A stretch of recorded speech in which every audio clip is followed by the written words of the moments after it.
mahirapan tayong magpaliwanag sa ating mga kababayan na walang korupsyon dito.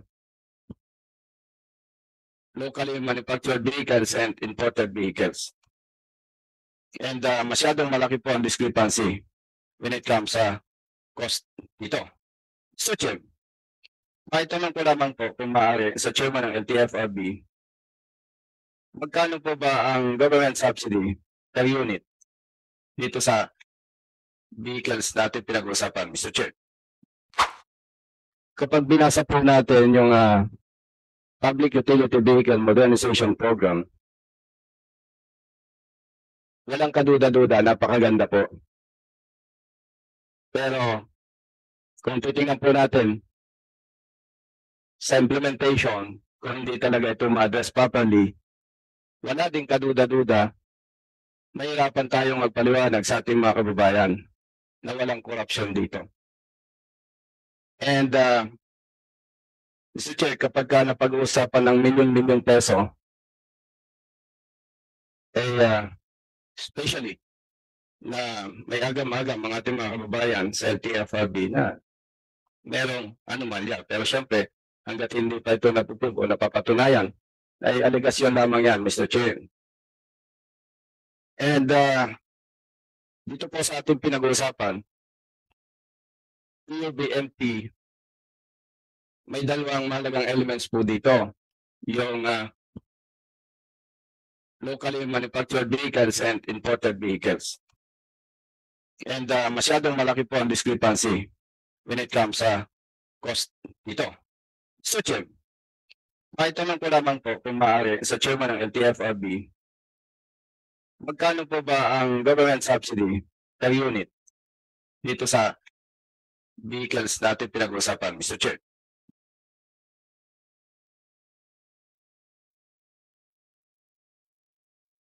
Mr. Chair, for the equity subsidy coming from the GFIs is 280 per unit.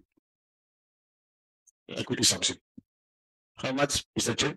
280, sir. 1,000 po per unit. Mr. Chair, may binabanggit po na equity or subsidy ng 5%. Pwede po bang malaman from the LTFRB representative, saan po ninyo na binase yung 280,000 pesos? Kasi po, Mr. Chair, kung ang pagbabasehan po natin ay 1.6 million pesos, ang 5% lamang po nito is around 80,000 pesos. So, comparing 280,000 sa 80,000 pesos, masyadong malaki. Mr. Chair, again, saan po kinuha ng LTFRB ang binabanggit na subsidy na 280,000 pesos? Mr. Chair.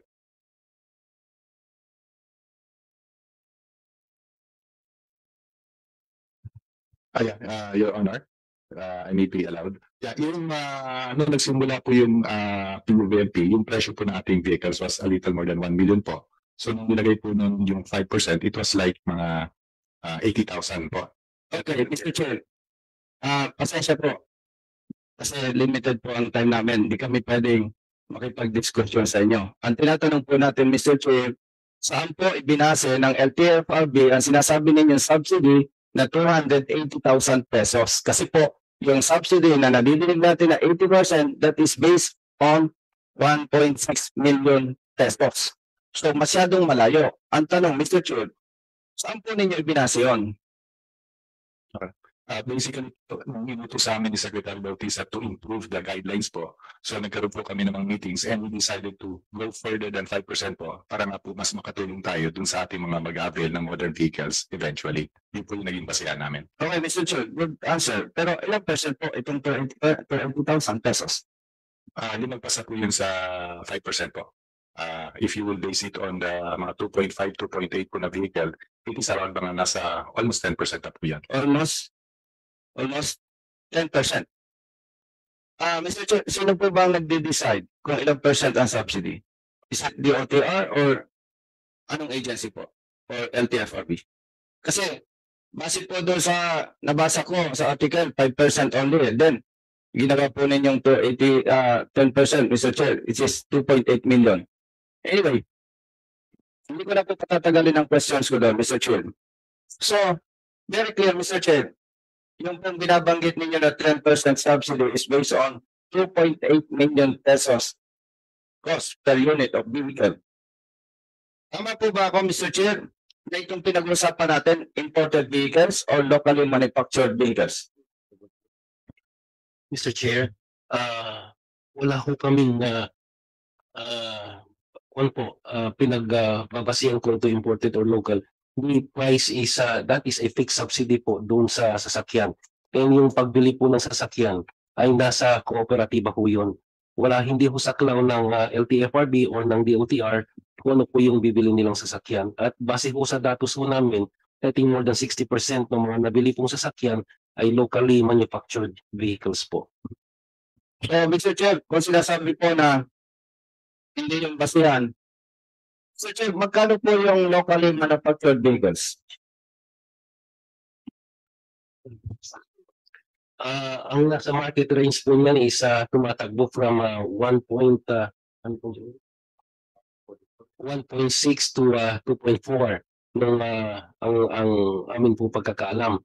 Pero itong mga huling araw po, naglabas po yung dalawang malalaking manufacturer sa atin, Francisco Motors and Saraw, that they can build one for as low as 980,000, which we welcome naman po.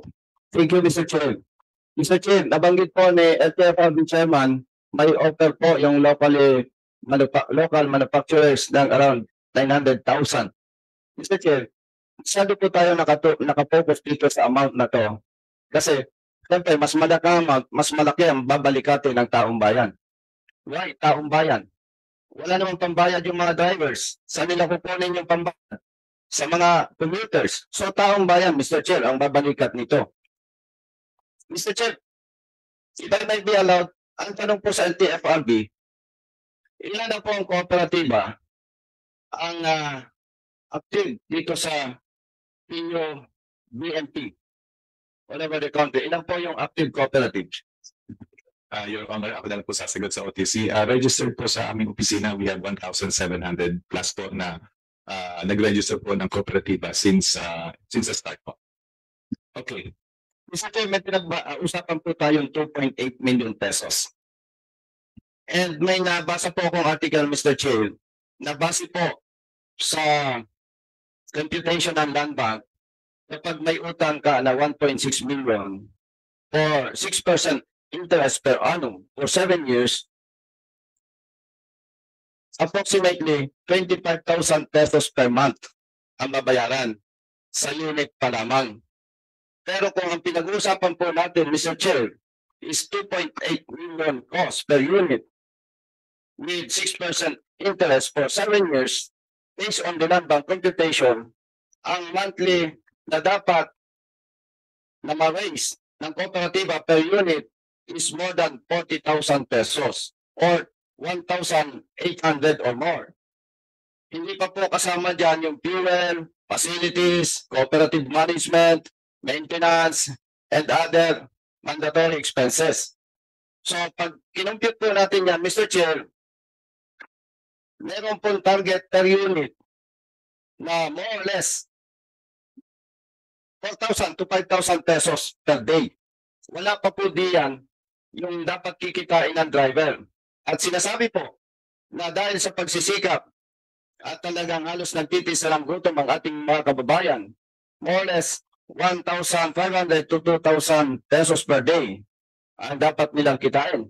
So approximately, Mr. Chair, a total of 7,000 pesos per day. Ang tanong po sa TFRB, napag-aaralan po ba natin na kapag in-implement itong Public Utility Vehicle Modernization Program, magkano po dapat ang pamasahe ng mga commuters para ma-meet yung at least 7,000 pesos per day, more or less? May idea po ba tayo magkano dapat ang pamasahe ng bawat commuter, Mr. Chair?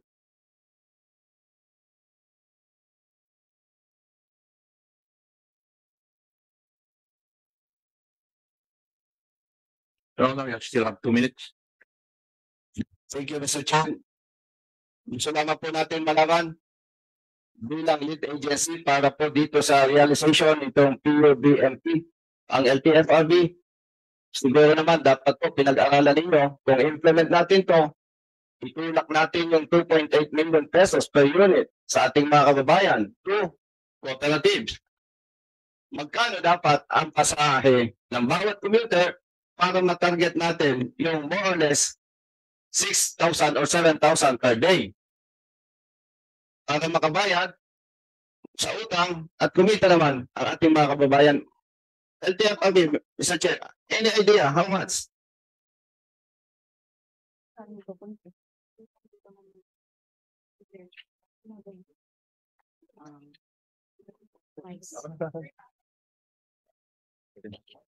May we request board member Risa Paches to assist us in coming up with the answer. May we recognize her presence, Mr. Chair?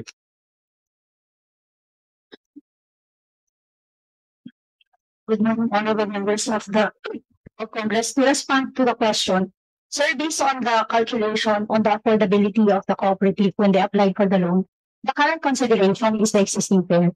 So, yung sinasabi po natin na if there's going to be the increase, yung government po siya ng different circular under LTFRB, which primarily the basis for determining the fare is the fuel price as of our current calculation.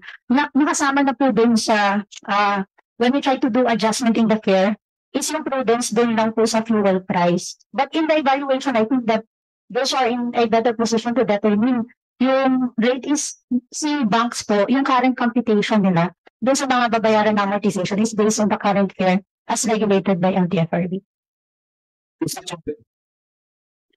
With respect to LTFRB, hindi po acceptable yung inyong answer, yung response ninyo.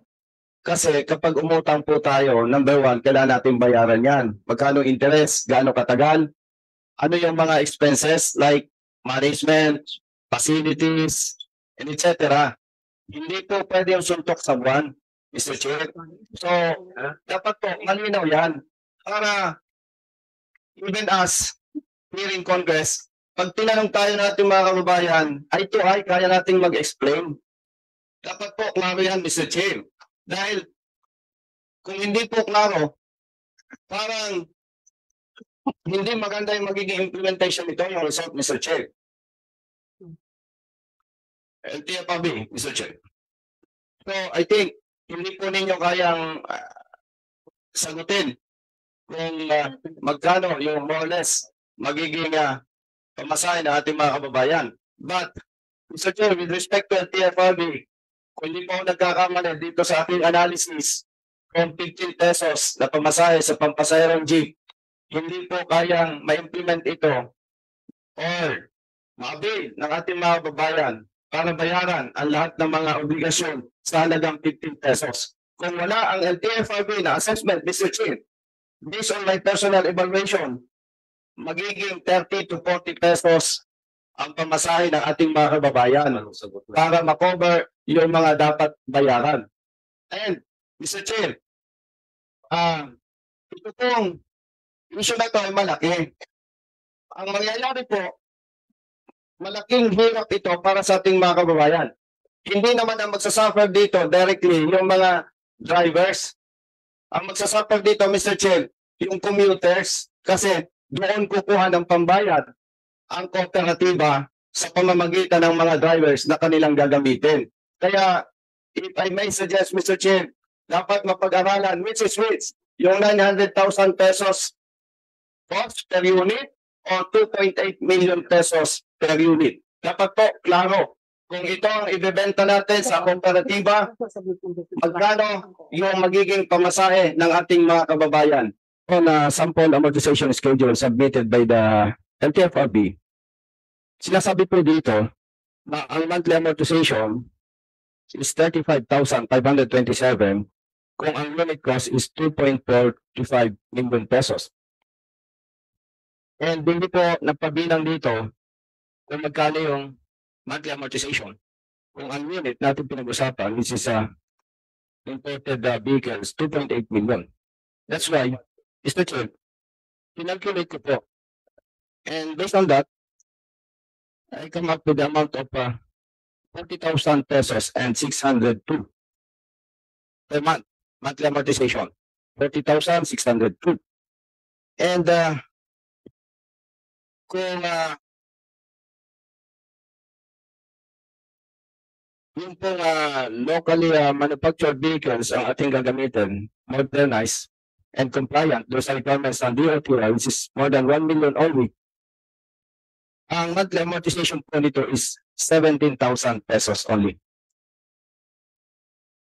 Na ito nang wala, Mr. Chair, we, especially LTFRB, at public servants, kung kayo po ba ang nasa position ng driver, mas pipiliin ninyo yung 2.8 million pesos na magbayad ka ng monthly amortization na 40,000 pesos, or mas pipiliin mo yung modernized vehicle by Francisco Motors na 17 million lamang ang monthly amortization mo, Mr. Chair. Sir, mas pipiliin po natin kung ganun yung mura na sasakyan tulad noong binibigyan ng Francisco Motors, which is only about 980,000. Yes, agree. Mr. Chair, di po ba compliant naman yung design na minamanufacture ng Francisco and other local manufacturers? Compliant sa requirements ng DOTR? Yes or no? Wala pa naman pong sinasubmit formally. Meron ng presentation na ginawa po sa amin with Secretary Bautista. Yun lang naman po. Pero wala pa pong ethic papers na ibigay po sa amin, which we will submit to the DTI for approval para may pumasa po sa Philippine National Standards. Mr. Chair, ilan taon na po itong ating modernization program? I think it started in 2017. So more than almost 6 years. Yes, Mr. Chair. So, nakakalungkot, Mr. Chair. Kasi kung ako po nasa position ng LTFRB, bakit hanggang ngayon, parang hindi na i-consider ang local manufacturers? Consider ang sinasabi po ninyo na hindi ninyo masagot kung compliant or whatever. So, consider, sir, in fact, 58% ng mga modern units being used are by local manufacturers. So, ibalik ko lang, Mr. We Chair. have the data with us. Ibalik ko lang po. Doon sa last response sa LTFRB chairman. So, compliant itong mga ito, local manufacturers. Tama, mali po. Yes, Mr. Chair. So, compliant, kung sila po ay compliant, Mr. Chair, ever since, alam niyo po, Mr. Chair, tayo kapag may na-receive na information, mahilig tayo sa chismis eh. At yan po ay inaaral natin, yung iba't ibang information. And aside from those informations na nare-receive natin, when we are here, dito sa ating hearing ngayon, ang nakikita ko, ang pinipus ng LTFRB, particularly itong Region 6, itong imported vehicles. Why, Mr. Chair? Sa Iloilo po, Iloilo City, na information na meron na po kang more than 200 imported vehicles at may parating pang 110. So, pagka po titingnan natin yung mga sinasabing may corruption, allegedly, may connivance, Mr. Chair, ang LTFRB and Board of Directors ng kooperatiba, pagka ganun po, parang kahit ayaw kong maniwala, parang gusto kong maniwala. At sinasabi po, hindi inoobliga ng LTFRB na mag-surrender ng prangkisa at mag-member ng kooperatiba. Yes, hindi ninyo inoobliga. Pero, katulad ng deadline po na ibinigay ninyo, hindi na inoobliga, pero hindi na sila pwedeng magmaneho after January 31. So parang, sa salitang kanto, parang niloloko lang natin yung mga maliliit na drivers. And Mr. Chair, with respect to Chairman ng LTFRB, Attorney Guades, kaibigan ko naman to eh. Siguro lang, walang personalan, iba po yung pinagdaanan po ninyo, yung buhay ninyo. Kaya sa inyo, pag pinag-usapan yung 38,000 drivers, parang ang dali-dali nating sabihin na pwede naman silang i-accommodate o maghanap na ibang trabaho. Mr. Chair, gusto ko lang, with respect to Chairman Guades, gusto ko lang po ipalam sa iyo. sa mahirap na tao, especially walang pinag-aralan, driver lang, hindi madaling maghanap ng trabaho. At lalong-lalo na po, yung tumanda na sa pagmamaneho. And Mr. Chair, kung ang pinag-usapan po natin is around 30,000 drivers, practically, hindi po simple ito. Why? Nalilimutan po natin may pamilya ito eh. Isang araw lang na hindi ito maghanap buhay, damay ang pamilya nila na mapipermisyo, magugutom. And Mr. Chair, maybe beyond the topic na ito, pero gusto ko sabihin sa ating lahat, sa ating bansa, iba ang sitwasyon. Pag professionals, businessmen, ang anak, 1, 2. Pero pag maliit na manggagawa, ang anak, 5, 10. Ito. Meaning, kung ito po ay 38,000 drivers, ordinaryong manggagawa, more or less 200,000 po ang nakataya dito. So, kung hindi po natin talaga susuportahan ang local manufacturers at mas sinusuportahan pa natin ang malaking mga kapitalista nag-import ng mga sasakyan, siguro sasabihin na iba, mali ako. Pero parang itinutulak natin na gumawa ng masamang trabaho itong mga drivers na madi-displace. And Mr. Chair, yes, I agree. Hindi pwedeng i-push ng LTFRB yung ating gusto. Pero may kapangyarihan po kayo kung talagang gusto ninyo yung dedikasyon, pagmamahal sa mahihirap nating mga kababayan. And Mr. Chair, kaya paulit-ulit kong binabanggit po ito yung monthly amortization, which is more than 40,000 pesos for 2,800,000 unit cost. Hindi naman po drivers yung hindi lamang Mr. Chair, drivers yung ating kapahirapan dito. Kung hindi ito ma-address properly, milyon-milyon nating mga kababayan. Why? Saan po dadakutin ng mga drivers? Akala ko nga, masyadong exaggerated yung computation ko. Pero yung expert dyan, may experience, sabi niya, more or less, 8,000 per month ang dapat na target. So meaning, Mr. Chair, kung malalim natin itong titinan, malaking problema ito. Hindi ito magpapahirap sa mga drivers and their families. Magpapahirap ito sa milyon-milyon sa ating mga kababayan, mga maliliit na manggagawa. Why? Saan kukunin ng mga drivers yung kanilang pangulog? Natural. Sa mga pasahero. And Mr. Chair, katulad po ni Mr. Chair, matagal na tayo sa government service. Hindi na tayo kahapon lang ipinanganak. Pwedeng sabihin natin ngayon, no, exaggerated si Congressman Busita. Sasabihin niya, more or less 40 or above 40 yung magiging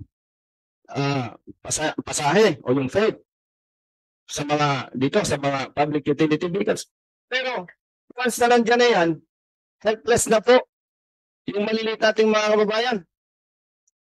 Yun nga po si Mr. sino ba yun? Yung umiyak kanina. Nag-cooperate sila dahil may tiwala sa LTFRB. The problem is, inabuso naman sila ng corporations. Correct ba yun? Nag-cooperate, may tiwala. Ngayon, sila pa yung may kaso. Ilang counts of kanaping 38 counts. Pag mamalasin itong mga ito, makukulong pa. Dahil walang abogado. Walang kakayahan. So, Mr. Chair, napaka ganda ng modernization program. Unfortunately, nagagamit pa ito para lalong magpahirap sa ating mga kababayan. One, yung amount. Para natin silang inuhulog sa bangin na magsasakripisyo sila, wala silang pwedeng ipagyabang na kanila yung sasakyan. Then, kayod marino sila. Dugo at pawis. Kikita yung mga kapitalista. And again, Mr. Chair, hindi ko sinasabing lahat. There are board of directors ng kooperatiba na makakapagsamantala dyan. So magagamit ito. So ang punto naman po dito, Mr. Chair, may option pa eh. Gamitin natin yung kapangyarihan natin bilang mga nanunungkulan. Proteksyonan po natin, Mr. Chair, yung mahihirap nating mga kababayan. May power tayo eh. Alam ko kaya natin eh. Na ibig sabihin, sarangin natin yung mga malalaking kapitalista na ipipilit itong malalaking halaga ng sasakyan. Tangkilikin natin yung local manufacturers. Dahil po, sa pag mababa mong titingnan, parang ang pinag-uusapan lang natin dito, Mr. Chair, yung mga drivers operators. Pero pag sineryoso mo, at itinuloy natin itong ganitong estilo ng programa na malaking halaga ng mga sasakyan, imported vehicles, ang ating pagpapasanin po dito, Mr. Chair, ay ang mga maliliit na manggagawa. Like, sa isang pamilya, kung yung pamasahe mo ngayon is around 15 pesos, at hindi na ito maharang, umabot sa 40 pesos, eh kung apat kayo sa isang pamilya, 40 times 4, that is 160 pesos, times 2, that is 320. Eh, ilang kilong bigas na yun? Naglilinaw lang po sa lahat, hindi po tayo kumukontra sa Public Utility Vehicle Modernization Program. Napakaganda po nito, sobrang ganda nito. Pero, huwag po tayong umayag na magamit ito para lalong maghihirap ang ating mga kababayan. Again, Mr. Chair, tayo po ang nasa posisyon para proteksyonan ang mga maliliit na manggagawa. Sila po masasacrifice dito. Dahil walang ibang pagkukunan para bayaran yung monthly amortization plus management fees, facilities, and others expenses. So, yun lamang po, Mr. Chair. And on behalf of our kababayan, Mr. Chair, nagpapasalamat po tayo kay Speaker, Honorable Martin Romualdez, dahil nagkaroon ng ganitong investigation. Dahil kung hindi, wala, tuloy-tuloy na. And of course, papasalamat din po tayo sa ating Honorable Chairman, Akop, na talagang seryoso na yung hinihimay. And may mga listahan pa nga ako dito, kaya lang nabanggit na ni Chairman Akop na hindi ko na kailangan ulitin pa. So, ang hiling lamang po natin, Mr. Chair, on behalf of our kababayan, ay maharang ito na maipush ng ilang mga nanunungkulan na sinasabing may connivance with the board of directors of some cooperatives na hindi dapat mangyari ito. Kasi po, tayo ang mag-aangat, tayo rin ang maglulubog sa ating mga kababayan. Huwag tayong mangarap ng mamahaling sasakyan dahil aminin po natin, mahirap pa tayo. So, Mr. Chair, yun lamang po at sana naman ay, and we hope na ito naman ay ma-address talaga at yun naman ang intention ng ating House Speaker, Honorable Martin Romualdez, na matiyak na hindi maabuso, hindi mapapagsamantalaan ang mahihirap nating mga kababayan. So on behalf of Motorists Nationwide and my partner, Atty. Res Gutierrez, nagpapasalamat po tayo at naimbestigan ito. Marami na po ang naghihirap, marami na umiiyak at pag nagkamali tayo, siguro hindi dapat sabihin bilang anak mahirap, pag nagkamali po tayo magtutulak sa ating mga kababayan para maging kriminal. Dahil walang pamilyado na papayag na mamatay ang kanyang pamilya na dilat ang mata. Kaya dapat maging maingat po tayo dito. Yun naman po, Mr. Chair.